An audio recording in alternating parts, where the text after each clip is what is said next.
The following is a Cheeky Leprechaun production. Pop culture is the entirety of ideas.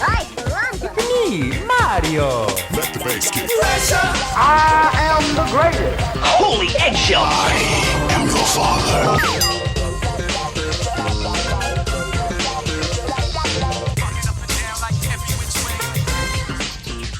Welcome to the Pop Culture Report. I am Dan O'Kelly. Solo this episode, just me sitting here in the little room. Thought that maybe for a change of pace, well, I've done them in the past. Last year I was doing a couple here and there where it would just be me, just you know, shooting the shit with the news maybe, or maybe wrestling with some ideas that are in my head about certain things. And let's be honest, sometimes you can't always get a guest. Now, could I have got a guest this week? Yeah, probably, but there are going to be weeks where I can't. So, very mindful that, sometimes it's going to be fun if I can just sit down and have a conversation, me to you, or, in the setting I'm in right now, just me to myself, with the intention of you listening. But, so this week, just be me, sitting here. I've made myself a coffee. If you listened to last week's episode, you'd know, almond latte, kind of guy.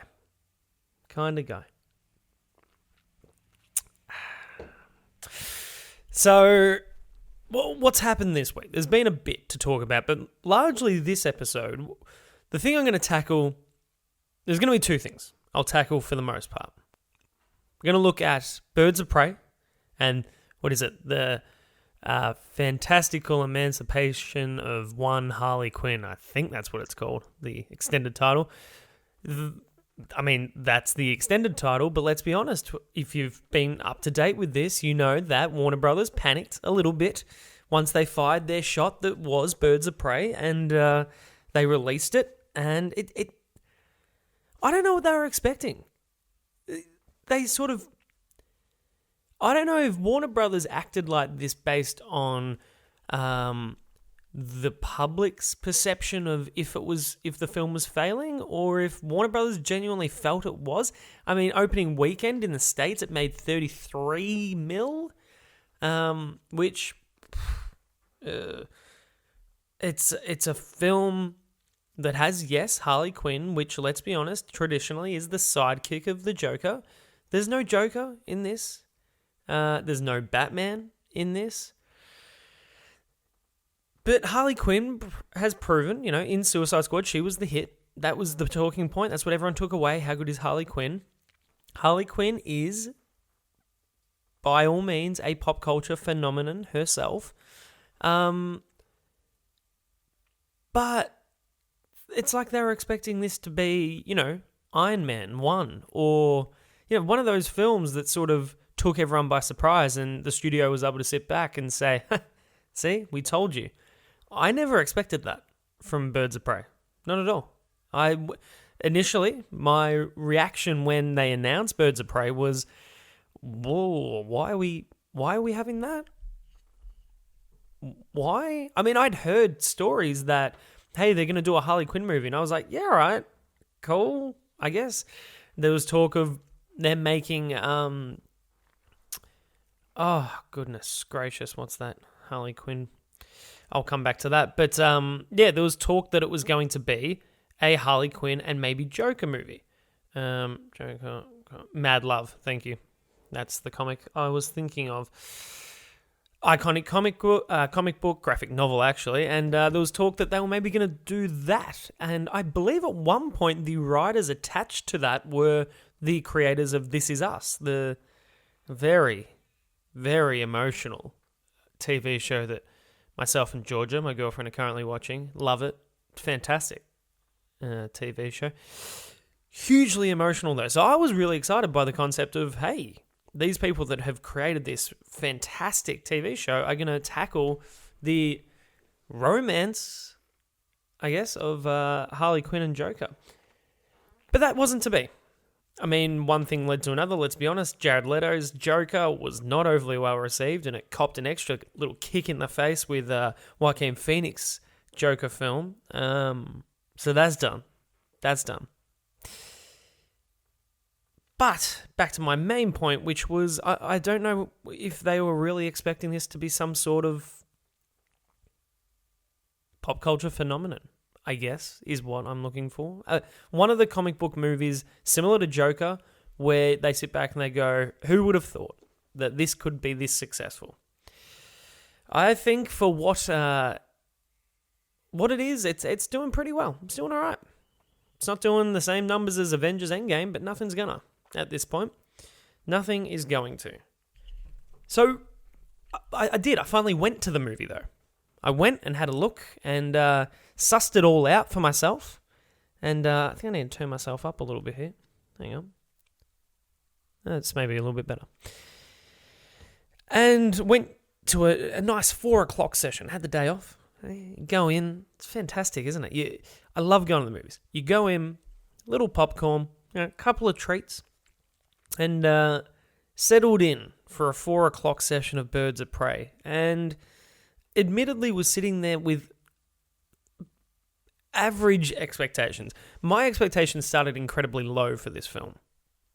As I said, when it was announced, I was like, why are we getting that? I don't feel like I need Birds of Prey. Not to mention, I've got no background as to why I should care about these other characters. Harley Quinn, yes, Suicide Squad became very likable. Totally understand why I would want to pay for a ticket to see Harley Quinn. But the movie's Birds of Prey. Okay? So, again, going back to Warner Brothers panicking, if you haven't kept up with it, they've actually gone and tried to get certain cinemas in the States to change their listings of the title of the film on their websites. So instead of Birds of Prey, it's now Harley Quinn, Birds of Prey. Trying to really ham home that Harley Quinn connection, because they think that's the money. It's like, well, you kind of stuffed that up from the get-go, didn't you? Because it hasn't really been marketed that well as being a Harley Quinn film. Now, back to me being in the cinema. What did I think? Well, what I got to say is it set the tone pretty well from the get-go. Yes, I just said that. What happened? The opening sequence, by the way, there's going to be spoilers in this, so if you haven't seen it yet, maybe it's not going to be a full-blown review. I'm not going to go plot point for plot point, but, if you don't want to get any idea, come back, listen to me after you've seen it. So anyway, it opens with like this, I guess a cartoon sequence of Harley Quinn, and sort of Harley Quinn giving the backstory of her. It's catching people up. Maybe they haven't seen Suicide Squad. Let's be honest, Suicide Squad didn't give a great in-depth story behind Joker and Harley Quinn's relationship, so it needed to be done. So she does that, and it was very entertaining. I quite liked it. Think, if you haven't seen this, think Grease, the opening of Grease. Sort of has some of the characters, it's all a bit fun, it gives it a childish feel as well, and sort of a bit of a fun feel. And that's what it did. It went through Joker and Harley's story, and what I found interesting, right, here it is. So if you saw Suicide Squad, you remember Suicide Squad, bit of a hot mess. I personally didn't hate it, but it was pretty messed up, especially towards the end, fell apart. The Joker we got in that, very, very different. Very different to any other Joker we've seen. He's got tats. He's covered in tats.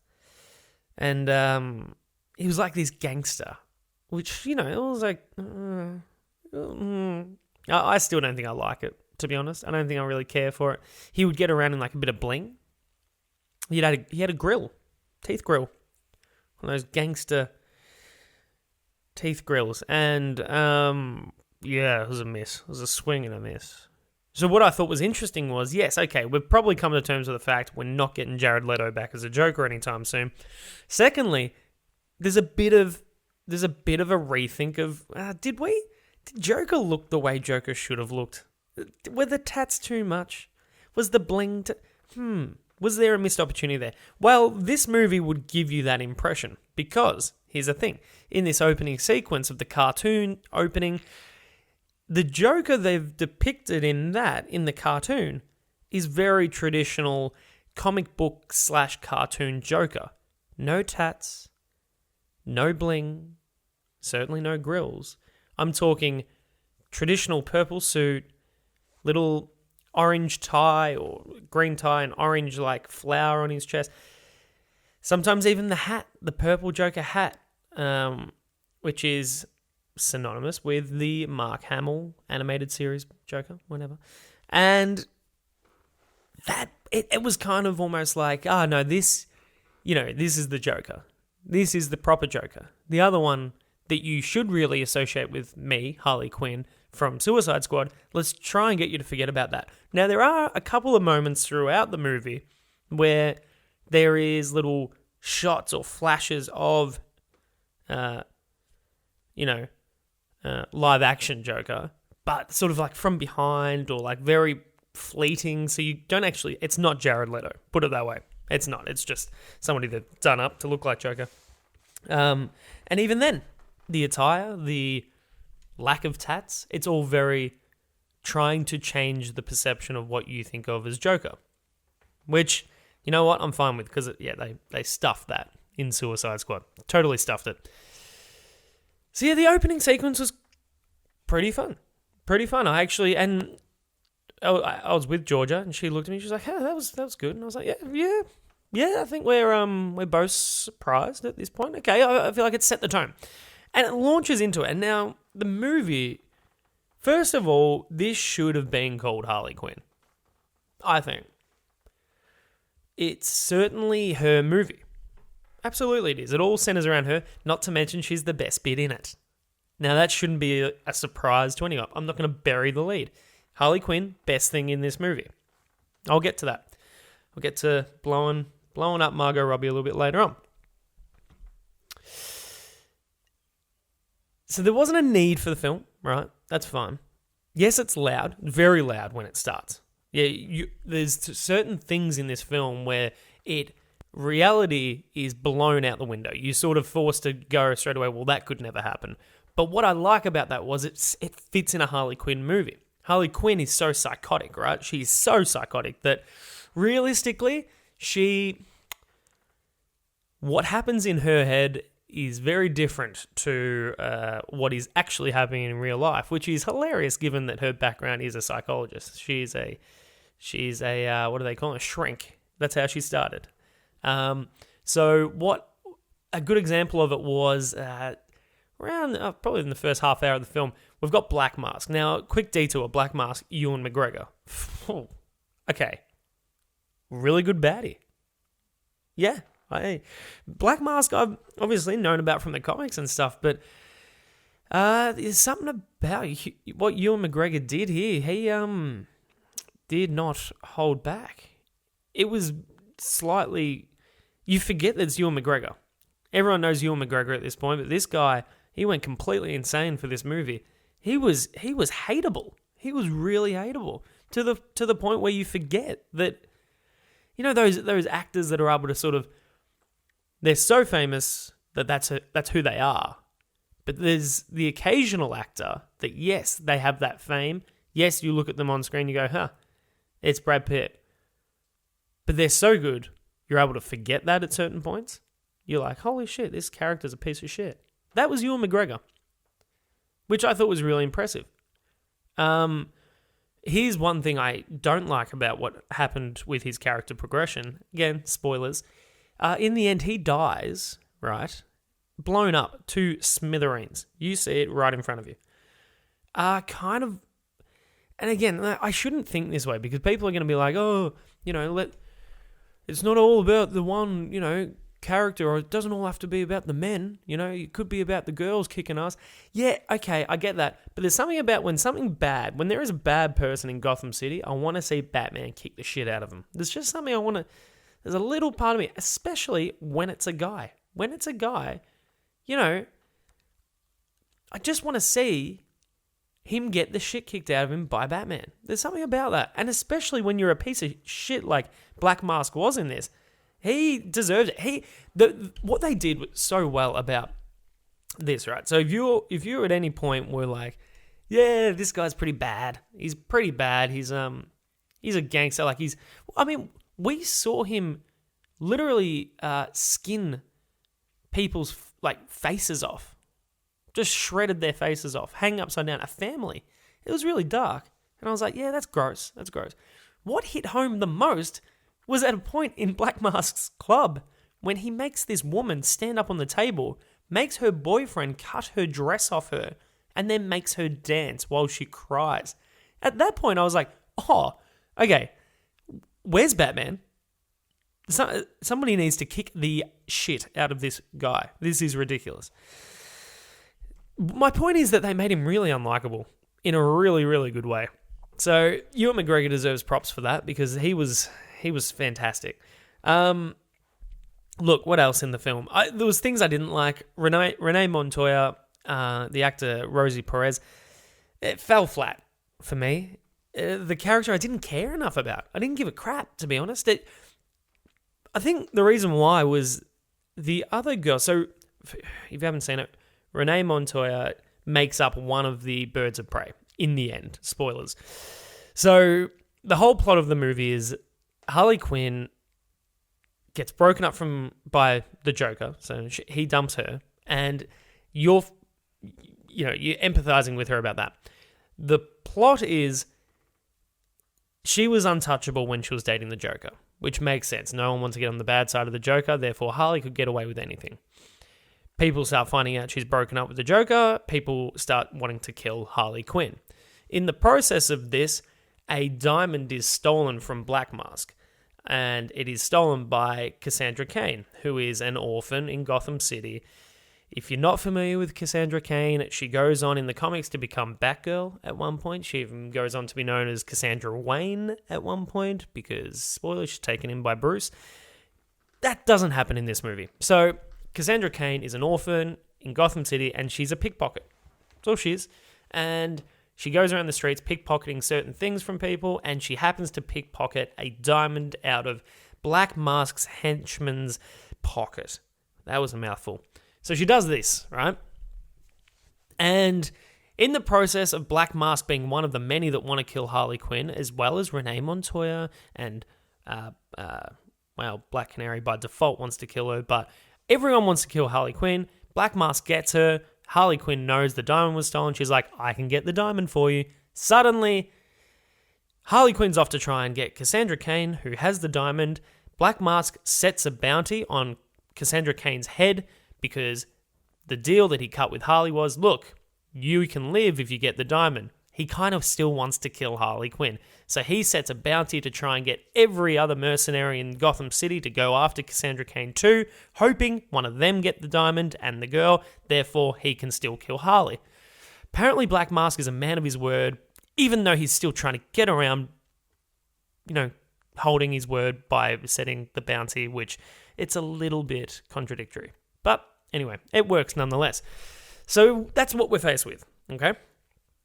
Now, back to me saying the thing about having some form of care or compassion or something towards the... How many is that? Cassandra Cain, Harley Quinn, Renee Montoya, Black Canary. Is there just 4? Huntress. 5. One of the 5 girls that make up the birds of prey. So let's go through them. All right, we've got Harley. So why do I care about Harley in this movie? Well, she got broken up with by the Joker. They do a really good job of humanizing that. So everyone's gone through a breakup. Everyone can sympathize with the emotions you go through when you have a breakup. Harley Quinn is destructive, self-destructive. Just so happens she's normally self-destructive. But the device in this film of the breakup with the Joker being what has, set her to be facing all these hurdles and roadblocks, I guess. That's what makes you care about Harley. Then you've got Cassandra Cain. She's an orphan. Gotham City. Orphan. I need to say no more. She's an orphan, the poor thing. Then you've got Black Canary, who's in the grip of Black Mask. She sort of is forced into being a driver for him, and therefore that snowballs out of her control, and suddenly she finds herself caught up in all these wrongdoings, whether it be, murder or whatever it is, and she can't quite shake the grip of Black Mask. And then you got Huntress, whose family was killed when she was a young girl, went off, learned how to be similar to Bruce, learned how to be, a badass, fight, to come back to seek revenge on those who killed her family. That's Huntress. Renee Montoya, she's an alcoholic cop in Gotham whose biggest thing or trial and tribulation to overcome was that a guy got a promotion over her. And she's just been filthy ever since. Old Renee. I just don't care. It doesn't do anything for me at all. So that's why I sort of felt that her character was she just didn't fit. Towards the end of the movie, the whole thing, it actually progresses quite well. It's pretty fun. Towards the end, it gets there was flashes and shades of Suicide Squad. So if you remember Suicide Squad, the ending it went really, what's the word? I guess sci-fi? As we saw the main, I can't even think of who the main baddie was in that, but you saw it became very sci-fi like, and that was what happened at the end of this movie, right? Because we knew Black Canary was a badass. She could fight, but if you're not familiar with the comics, you don't know much else about her. So when it gets to the end of the movie and the birds of prey are trapped in this, this was actually a really good part. They went to an amusement park in Gotham City, an abandoned amusement park, which is, if you're a fan of Batman in general, the Joker, holy shit, that was like a little, small orgasm or something. It was essentially a location synonymous with the Joker. And that's it was like a lair for him for a long time. Obviously in this movie, it wasn't, but that was really cool to see. Could have been done better, yes. Hopefully they do it better in a Batman movie at some point. Anyway, back to my point. So, by the end of Suicide Squad, we get, oh my goodness, Enchantress. Enchantress. Because, see, I was getting confused. Huntress. And I was like, well, it's not Huntress. Why would it be Huntress? Enchantress ends up, she's got all these superpowers in the end of Suicide Squad. And there's, shit blowing up. And, there's, stuff swirling around her. And it's like, whoa, this is a very different movie all of a sudden to what we've just done for the last hour. That didn't happen in this. But there was a moment of jarringness when we've got, as I said, our birds of prey are trapped in this amusement park, and they're surrounded by these henchmen and gangs that Black Mask has recruited in order to kill these birds of prey because they are just being pains in his ass and they've got his diamond. That's what we're faced with. They're out of bullets. They're out of all their ammo. They've got nothing. And now somebody, I think Renee Montoya, the cop, says to Black Canary, you know what you've got to do. And I was like, is she gonna sacrifice herself so the rest can run? Is that what we're gonna do here? Because I'm confused. Did Renee Montoya say that? Did you hear that, Georgia? I don't know. I think that's what happened though. Suddenly, Black Canary gets up, runs out into the middle of where all these people are, and lets out what I wasn't even registering was going to be coming. But as soon as it happened, I went, oh yeah, true. Didn't really think they were going to do that. The sonic scream of Black Canary.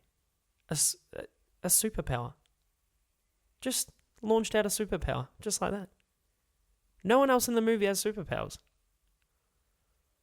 And here comes Black Canary and just screams. And it creates a sonic sound wave, I guess, which sort of blows everyone back. And Harley, not seemingly bothered by the sonic sound wave, jumps in front of it on her roller skates and takes off after the car that Black Mask and, spoilers, he's actually got Cassandra Cain at this point, take off in. So Harley's off to try and get them. And I don't know. Put it this way, Georgia doesn't follow comics at all. She's got a rough idea from listening to me spew words in her direction and or the movies she's seen. She's never seen not Cassandra Cain, Black Canary. So she looked at me and she was like, what was that? And I said, yeah, I totally agree. What was that? That just felt weird. The sonic scream / any superpower had not been established as being a possibility in this world prior to that happening. The whole movie. And then I said to Georgia on the way out, I said, oh, actually, towards the start when Black Canary's singing on stage in Black Mask's club, she hits a note and a glass shattered. Yeah, I didn't really register that until right now. Because when that glass shattered in the movie, I thought, that's weird. Wouldn't he be annoyed that she's shattering glasses? I didn't even click. So I think they didn't do a good enough job in setting up for that. Because I think what they were wanting in that moment was for that to be some sort of really heroic moment where we all go, yes, the sonic scream. And instead, we were like, what was that? So that fell flat. But anyway, the movie ends perfectly because, spoilers, they end up killing Black Mask, which, as I said before, it was a total disappointment. I would like to have seen him return down the line. They kill him, get Cassandra back. They're all sitting around having some cocktails, the girls. The sisters are together having some cocktails. And it ends a way that I was happy with. Because my whole issue with this movie was, why is Harley Quinn playing so well with others? We had her in Suicide Squad, and yes, she didn't play too well with others. We had her in this. In the end, all in all, she didn't play that well with others. She was pretty on her own, but the last 20 minutes of the movie had a real sister act. You know, it was a real girls standing together, girls being one. And that's fine, but Harley Quinn's in this. Why? Harley Quinn's a bad person. The rest of them are not bad people. They're good people. So then, what happens? They're all sitting around. Harley goes into the bathroom to help Cassandra, who's still trying to pass the diamond through her. Did I say that she ate the diamond? I don't think I even said that she ate the diamond. She ate the diamond, so she was trying to, poo it out. So she's in the bathroom trying to do that. Harley's like, I'll go give her a hand. The other girls, the birds of prey, they're sitting around and they hear car tires screeching outside. And Harley and Cassandra have taken off. Harley screws them over one last time. She takes the girl who has the diamond. She takes off. And not only that, she steals Black Canary's car in the process. She's still a piece of shit. She's still a bad guy. And that's what it should be. Harley Quinn should not have left this movie being a good person with friends. That's not what it should be at all. The only person that Harley Quinn has an allegiance to, an undying allegiance to, is Joker. And that's not really lost in this movie, I don't think. I think there's still room where you could see her being back with a Joker down the line. Absolutely. So I like that. I liked how it ended. Did you like my disjointed retelling of Birds of Prey?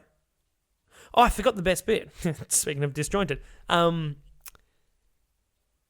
Here's where they fucked up with this movie in terms of the marketing of it. I think there was a missed opportunity. This movie could have been called Harley Quinn, right? Harley Quinn... You know what it could have been called? Harley Quinn and the Emancipation of... Well, it couldn't have been called that. The Emancipation of Harley Quinn. Could have been called that, easily. It sort of sums up the Joker relationship. It's about her getting over Joker. In the process, she meets these women. At the end of this movie, Harley's doing a voiceover. She's talking about, her and Cassandra have gone off. They took some of the money that they stole and they've started their own business, and it's like them being badasses. Yeah, real Harley Quinn thing. It's all right. And then she talks about the other girls, the rest of the gang. And she says Renee and Black Canary and Huntress, they got together and started their own thing. They took the money they stole. Renee Montoya left the police force, of course. They took the money they stole and they started their own little crime-fighting unit. They call themselves the Birds of Prey. Bam! Bam! That's how you get a Birds of Prey movie. That's how you get me semi-interested. So by the end of this movie, now we should be talking about a Birds of Prey film. Now, the whole thing would have been, well, you wouldn't have cared about a Birds of Prey film if Harley Quinn wasn't in it. Yes, this is true. Yet, you have this movie you just had, but name it something else. Name it the Harley Quinn movie. Name it Harley Quinn. Whatever you want to do, and introduce Birds of Prey through the story of Harley getting over Joker and trying to get back on her own feet, trying to lead her own life. We meet the birds of what would become the Birds of Prey. And then in the end, you introduce, and they were known as the Birds of Prey. You know, it's not hard. That's what I walked out thinking. The next movie should have been Birds of Prey. Yeah. That would have saved a lot of headaches at Warner Brothers. A lot of headaches at the movie theaters who had to change the friggin' title on their websites. Anyway, what did I think? All in all, what did I think? I liked it. I liked it a lot. I didn't like it a lot, but I liked it. Liked it a great deal. There's issues with it, absolutely. Was it a great... It's on a similar page to Suicide Squad. I actually think it was better than Suicide Squad. And that had Will Smith and Margot Robbie in it. And quickly, Margot Robbie, oh my goodness, give her all the money in the world to continue playing Harley Quinn forever. Because she, at this point, she's still got James Gunn's Suicide Squad coming up to play Harley Quinn. By the end of that, she will be, I think, Harley Quinn. So, you know, there was always been, Harley Quinn is the animated Harley Quinn. After this, I'm in the camp of, no, Margot Robbie is Harley Quinn. That's just how good she plays it. Her Harley Quinn is the epitome of Harley Quinn in my book. Shoot me if I'm wrong. If I'm no good, if that is a terrible opinion, let me know. Comment it. Don't be a coward. Well, you'd be a coward by being a keyboard warrior, but you get my point. Anyway, that's enough about Birds of Prey. Okay, liked it. It was enjoyable, fun movie, good for popcorn, you know, eating together. Popcorn flick, I think they call them. Moving on. The other thing I want to talk about today is the Batman. Robert Pattinson's the Batman. Yeah, everyone's got to be aware of this, right? If you're not, it friggin' broke the internet last week because they showed the first look at Pattinson in the Batsuit. Now, if you've listened to this podcast or you know me, you know, huge Batman guy. Huge. I mean, I literally said in the Birds of Prey thing, I said, I'd love to see Batman come in. Mate, it's not a Batman movie. You need to stop that. I know. Hang on, let me have a little almond latte here. Got it in a travel mug, so it's keeping it warmer. It's good. It's good. What did I think of the new Batsuit? It's always such a scary thing for me when they're doing a new Batman, because I think I was more scared this time because you wait for the backlash. Admittedly, well, you know, I thought, oh god, when they show this Batsuit, doesn't matter what it looks like, people are going to shit all over it because one, people are still caught up on Robert Pattinson is Batman, Edward from Twilight is Batman. Yeah, he's Batman. All right, Michael Keaton, Mr. Mum, was Batman. If you don't know what Mr. Mum is, look it up. It was, Michael Keaton was a comedy actor before he became Batman. Arguably the best Batman there's been. Arguably. So, obviously we had Christian Bale who had a very tactical Batsuit. All right, you've seen The Dark Knight Rises. You've seen all that. The Batsuit in that was armorish. It looked practical and tactical. Gadgets. It was very much a modernized take on what somebody would have to wear. I mean, it was made from Kevlar because it had a military background in where the equipment came from, and then it was molded into a Batsuit. So it was very practical.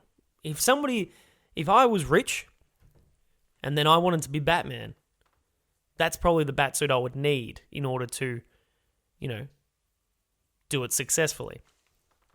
And I was always all right with it. I thought, yeah, it's fine. I was always annoyed, though, by the fact that the Batsuit never looked like it did in the comics the way it did in all the movies. In all the movies, it's always been black. Now, there was the brief grey-y, bluey thing. I would almost say silver. It was almost a silver Batsuit that Clooney ran in Batman and Robin. That doesn't need to be remembered. So it had always been black. And in the comics, for the most part, almost, for every part, it's been sort of a black cow and a grey suit. And black boots and whatnot, black gloves, and then a dark black bat over his chest. And that was... I don't know. For some reason, that resonates more with me, that suit. I prefer it. But the concern was always, would a grey suit look silly in live action? Like, in real life, if somebody jumped out of, a building onto the ground in front of you and they're wearing a grey suit, would you be like, it's interesting colour choice? Whereas if it's all black, would you be, well, that's just scary. There's something about something being in all black that is more intimidating. So there was always that, maybe that's why they don't do it. It just doesn't test well on screen. Then we had Affleck. Holy shit, that suit, that's the best suit. It's the best suit, hands down. I don't care what anyone says. It's the best cow. Had the short ears. I love short ears on my bat cow. It's got to have short ears. The grey suit, and not only the grey suit, it had that Dark Knight Returns real big fat bat symbol on it. Wasn't a skinny bat symbol, it was a fat one. So that was what I liked about that. So in going into this new film, I'm like, I really hope they stick to the grey. I really hope they don't go back to the black, because back in black, some might say. Almond latte to celebrate that. Shocking. So anyway, got revealed. I was at the gym, and normally as you do between sets, you take 4 to 5 minutes to go on Facebook, and scrolling, and I was like, holy shit! Hang on. First look at Batman. Holy crap! Go into it. My excitement level's peaking at this point. I'm looking around like, oh my god, is anyone else seeing this? There's like 30 people in the gym. Oh my goodness, I need to share this with somebody. Didn't really have anyone to share it with right in that moment. I go on, I watch it, and it starts with the red light. It bleeds in a red light, and into the frame, blurred in the distance, you see Batman. You see Robert Pattison as Batman walking into frame. You know what I'm going to do right now? Let's try this. Let me actually pull this up. YouTube. I want to watch it back. Here we are. Alright, I'm going to turn the sound off. But if you've heard the sound, that's also by the composer of the film. They've got the new Batman score going on in it, which I was loving, by the way. It's like a remix of Danny Elfman's from 1989 Batman. It's got a bit of that in it. Yeah, and so Batman walks straight into frame, walks up close straight away. That's when the blur goes and we focus in on the bat symbol. I'm going to pause it there and look at that bat symbol. So, bat symbol looks totally different than what it has in the past. It looks like metal. It almost looks like a batarang at first. At first I was like, oh shit, okay, they're going the detached, like batarang look, so that can pop out of his chest and he can throw it at somebody. It's a weapon, his bat symbol. That's what I thought. There's people far smarter than me out there that probably should have their own podcast, if I'm totally honest. Because what people have noticed now is that it looks like, not only could it be that, but it could be taking from the storylines, from the comics, so Kevin Smith, if you're familiar, director of Clerks, Mallrats, Jane Silent Bob, he is Silent Bob, a really talented guy, massive comic book fan. He also has written comics, and he's written Batman on numerous occasions. And for Batman Detective Comics 1000, we've actually spoken about this on the podcast. I did an episode on this, and we all spoke about this particular issue as resonating with us really strongly, because in it, it's a short story where Kevin Smith has it written that Alfred is sort of on Batman's case about, look, you need to stop, you need to not have the gun that killed your parents in the house anymore. It is a constant reminder of negativity, and it is a symbol of murder. It's a symbol of hate. It's a symbol of negativity in your life that you're constantly reminded of every time you look at it. So you need to either get rid of it or turn it into something that changes your perception of it. So what does Batman do in the comic? He melts it down into like a plate of armor and he applies it to his Batsuit. So now it's a symbol of life. It's a symbol of something that will keep him alive rather than something that took the lives of his parents. Really, really beautiful. Really beautiful stuff.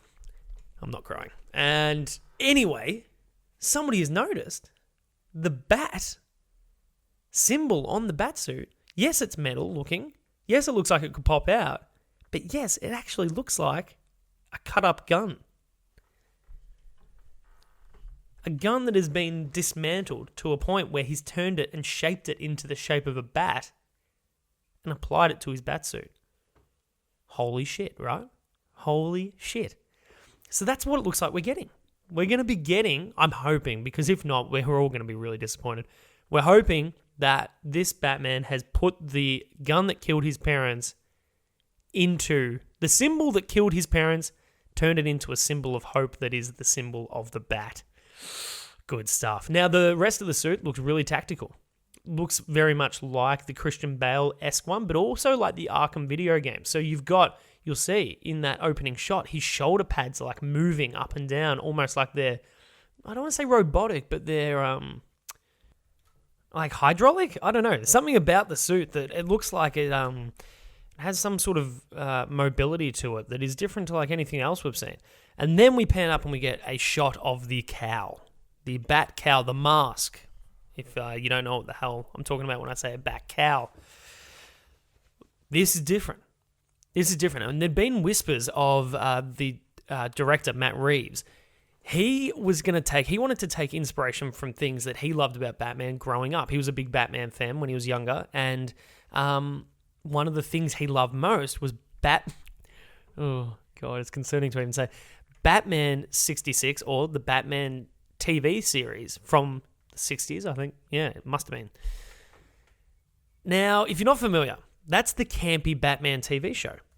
And here we go, Batman 60s. The campy Batman TV show, Batman and Robin Adventures. And it's sort of one of those ones where everyone looks back. A lot of an older generation, like people in their, I don't know, let's say their 40s, 50s, who grew up on this, they went through a phase where when Michael Keaton's movie, you'll hear like people like Kevin Smith talk about this.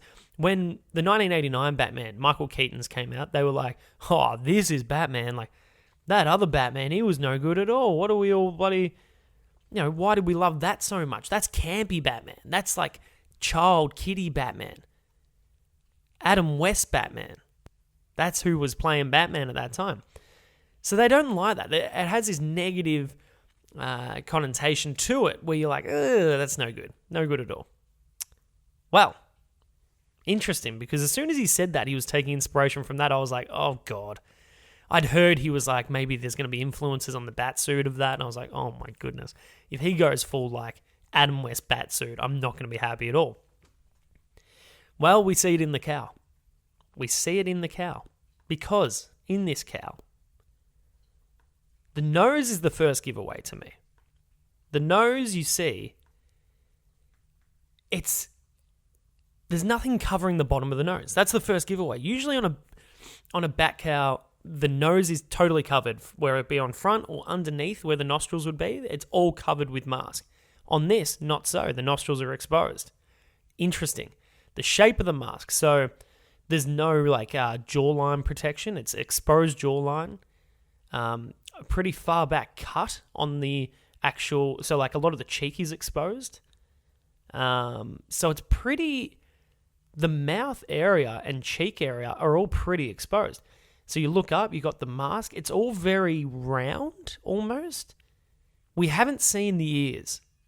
The ears will be the dead giveaway, but at this point, this mask looks exactly like Adam West. Now, we don't know the color. Adam West was like a light bluish, which was no good, and I don't think we can have that. Could it be a dark blue? Maybe.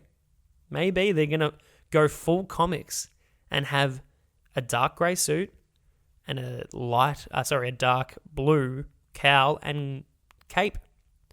There's also a popped collar on the cape, which I don't mind. There's a bit of a collar around the base of the cowl and where the cape begins. I'm into that. They've really modernized and I don't know, made it more legitimate and badass, the Adam West Batsuit. That's what it looks like, and I didn't think it was possible, but it looks like maybe it is. Maybe it is. I'm right into it. It's also got this like DIY sort of stitching of the suit, so it looks like the mask, it's like made from leather. And there's like stitch marks around it. So it looks like this is like an early suit of Batman, because this is apparently going to be set in the second year of him being Batman. So it's still pretty early days, but this is meant to be one in a trilogy of films for this Batman.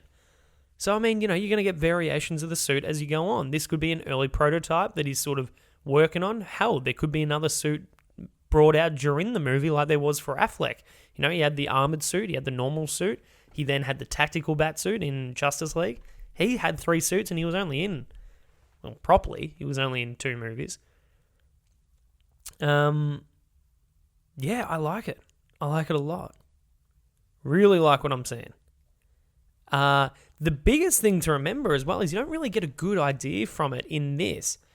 But Matt Reeves has said, the director has said that he wants to do the whited out eyes of Batman. So you'll see that in like the comics or the cartoons where, you know, when Batman's got the mask on, his eyes are whited out. And so it's just that extra element of not being able to see the person or get an identity of the person behind the mask. They've never done that in the live action, besides sort of briefly. Well, obviously there was the Ben Affleck armored suit in Batman v Superman when he had like the light up eyes. That's fine, but that's not really what I'm talking about here. What I'm talking about is it's almost part of the mask. It's part of the normal mask to just have the eyes whited out. Not lit up, but whited out. I like that. There's something a bit more scary about not being able to see a man's eyes. Could just be me, but I think that's the whole idea behind doing it. So yeah, that's my take on the new Batsuit, sort of a rough take on it. Probably would have been good to have somebody sitting across from me to talk about this. So I might talk about it with someone else at some point, because I feel like, look, there's been a lot of positive reception about it online, a lot. But as with everything, there's people who aren't as sold on certain things, and that's fine too. Unless it's Batman, and therefore your point is not valid. So maybe I'll get somebody like that. I feel like Justin, who we've had on a few times, he tends to be a little bit more negative on the DC front. But he's a Batman guy, so I don't know. Have to ask him to find out. But anyway, that's me talking all things Birds of Prey. Again, not a bad flick. Not a bad little easy watch flick. Don't keep those expectations at bay, and you might be okay. All right? And my thoughts on the Batsuit. So, you know, pretty productive 50-odd minutes we've had here. It's been a bloody pleasure, guys. And come back soon for more of the Pop Culture Report. All right. Salmon latte has gotten cold. I'm going to have to go heat that up. Have a good week, everyone.